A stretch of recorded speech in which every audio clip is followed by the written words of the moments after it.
Hi, I'm Jay, the farmer at Meadowlark Gardens in Griffin, Georgia. Today we are going to show you how to process chickens on farm. At Meadowlark we choose to process our chickens on farm because it reduces the stress on the birds. They don't have to be caught multiple times, travel great distances. It all happens right here. Prior to processing, because we are a licensed facility under the Georgia Department of Agriculture Small Poultry Processing Division, we do have to notify the State Department of Agriculture 24 to 48 hours in advance. The morning before we process, we go out and we collect the birds from their mobile pen, which is on pasture. We take them into a vacant stall at our horse stable. This is a dark, quiet place where they really just hang out. We give them water but no feed because we want them to clear out their digestive systems. The morning that we begin to process the chickens, we collect them about 8 at a time and take them to the kill station. Each chicken goes in the same position, head first, feet up. Most of the heads come down here. Now the most important part is to make your approach from the right-hand side because the jugular comes on both, but on the left-hand side is where your esophagus comes down. And we want to stay away from anything having to do with the GI tract. Chickens have this wonderful spot here, as you can see, that is completely devoid of feathers except this little bit of down. And it makes it very easy to visualize the jugular vein running right here, this blue thing. Very superficial, right under the skin. Right here, this little rib structure is actually their windpipe, their trachea. So we want to stay away from that. So just parting the feathers. I have this nice space right here.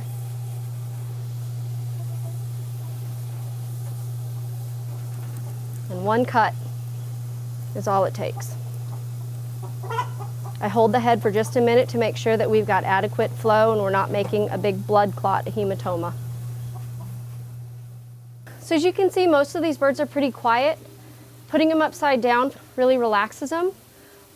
Initially, as the blood is flowing out, they're very calm. Towards the end of the process, they will start to have some muscle contractions. It is not conscious movement. They are basically unconscious. Their brain no longer has enough oxygen to function, but the muscles still have oxygen. So we'll see them flail a bit in the cones. After the chickens are completely dead and blood-free, they go to the scald station. Our scalder is a Featherman scalder. It holds about 30 gallons of water, and we do add soap to that because it allows the water to penetrate into the feathers better so that it's easier to pluck. The type of soap that we use is just a typical environmentally friendly dish soap. We keep the temperature about 145 degrees. It does fluctuate somewhat, but we try to monitor that with a thermometer. You've got a good scald when you can pull some of the wing feathers very easily from the tips of the wing. From there, once the scald is complete, which doesn't take but a few dips, you move to the plucking station. It's sort of a washing machine with little rubber fingers on it, and it spins the bird around against these rubber fingers and it literally knocks the feathers off of them. After the bird has been in the plucker for a few seconds, up to a minute, minute and a half, there may still be some tiny feathers that will have to be dealt with by hand. At this point there's a transition that's very important. We're moving now from the dirty area to the clean area. The plucker opens the bin and puts the bird in. That she touches it on the dirty side, and then we come and we open it up on the clean side and we take the bird out, put it on the evisceration table. So our clean area is completely screened in. We have zipper doors. It is a covered area, which all is specified by the Department of Agriculture regulations. In the clean area, we bleach the floor, we bleach the tables. We have spray bottles of somewhere between 2 and 3 to 1 bleach, which we constantly spray knives, anything that we touch, any surfaces that we touch or that the chickens themselves could touch. In addition to the bleach, we also wash our hands frequently. Now it's time to go on to the evisceration tables. And here is where the final processing takes place. The first step in processing a chicken is to remove the feet. And you do this by putting the feet back towards your body, grabbing one of them, and rocking it forward with the knife blade right in the joint. The next step is to remove the head. And you do this by finding the opening where the jugular was cut before, expanding it just a little bit, and pulling back the head with your finger to leave as much of the neck intact as possible. You then take your chicken shears and you cut the head off and put it into the gut bucket. Now you need to find the end of the esophagus and follow it to the crop, which needs to be loosened from the chest cavity. And you do this basically by pinching it away. Some of them can be a little bit slippery and difficult to find, but it's necessary in order to have a clean body cavity when you pull the viscera from the other end. The next step is to remove the oil gland. This is basically the tail. Not everybody does this, but we find that we don't really like the flavor imparted by the oil coming from that tail. And you do this by basically following the curvature of the tail with your knife blade, and it will slice right off. You push the skin down on the neck, and with your chicken shears, push down as close to the base of the neck as you possibly can to make as much of that neck meat come off with the neck. Now you turn the bird on its back. You have to pinch it with your fingers and pull it tight so that you're pushing the viscera deep into the body cavity. And then you'll drag your knife right between your fingers and the vent, which will also be exposed. You don't want to cut too much at a time, because if you cut into the body cavity, you can easily nick an intestine and mess up your entire bird. So as you carefully slice through that belly skin, you'll start to notice a thin layer of fat. And once you see the thin layer of fat, you know that you're getting close to the inside. You have to be very careful at this point. If you have one little opening that you can get your finger through, do the rest with your fingers. And you just peel it apart and start to reach in, and you will rotate your fingers around the inside of the body cavity and separate the guts from the rib cage. Once all of the viscera are completely free from the chest cavity, I can turn my fingers underneath and start to drag all of it through the hole in the back of the bird. At this point too, you need to be very careful. The gizzard and the crop can sometimes still be stuck, and if you pull too hard, you can actually break that digestive tract, again contaminating the inside of the bird. If you do pull too hard and you do break the intestinal tract or some part of the digestive tract, you've got to really clean that bird in order for it to be safe.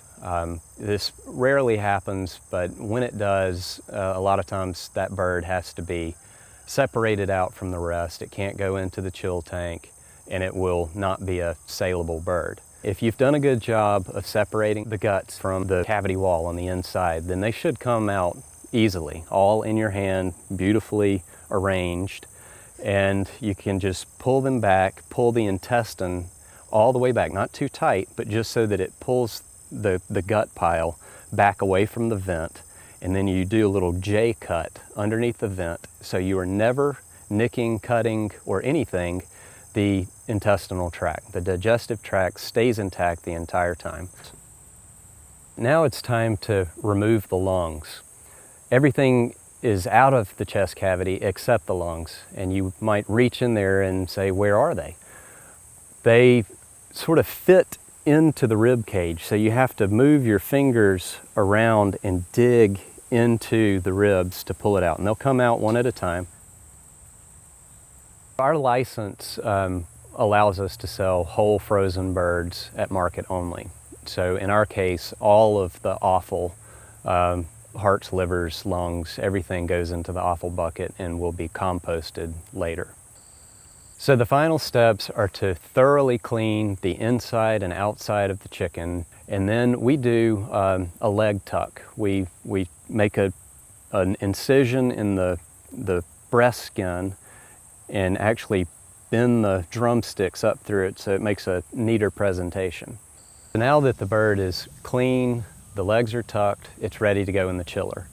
Our chiller is basically a big brute trash can that we fill with ice and add water to. We like to keep it as near freezing as we can because we want to get the temperature of those birds down as quickly as possible. We also add distilled vinegar to this water. We'd never add bleach to water, but we find that the vinegar does cut down the bacterial population somewhat. We've got pretty much all the birds done now, and it's time to start the bagging process. In this process, we'll try and pull the coldest birds from the bottom of the chiller. We use heat shrink bags. We try to squeeze all of the air out of the bag, which just require a metal clip on the top with a special pair of pliers. You puncture the neck of the bag at the metal clip, and then you dunk it into 180-degree water for 2 to 5 seconds at the most. You certainly don't want them to stay in there too long because the skin will actually start to cook. We find that the heat shrink bags just make a nicer looking product for the people who buy chickens from us. So the bird is bagged, and now we take it to weigh it and write the weight on the bag so that it's already there when we take it out for sale later and put the label on. From there, it goes straight to the freezer. We monitor all of the birds in the freezer over the next 24 hours. We'll rotate them in the freezer to make sure that all of them are getting frozen as quickly as possible. And that's it. So the processing is over, but now the cleaning begins again. And we have to bleach everything down. We scrub all the buckets, all the knives with soap and hot water. And one final bleach spray, which we basically apply with a hose end sprayer, 16 tablespoons to the gallon over every surface again as sort of a final cleaning to knock down any bacterial count that would be there and could carry over to the next time that we process. So we've taken you through this process, and you may be wondering why anyone would choose to do this. We do it not for financial reasons, but because we and our customers want meat like this. We want it grown on pasture, humanely, with organic feed, without any of the additives.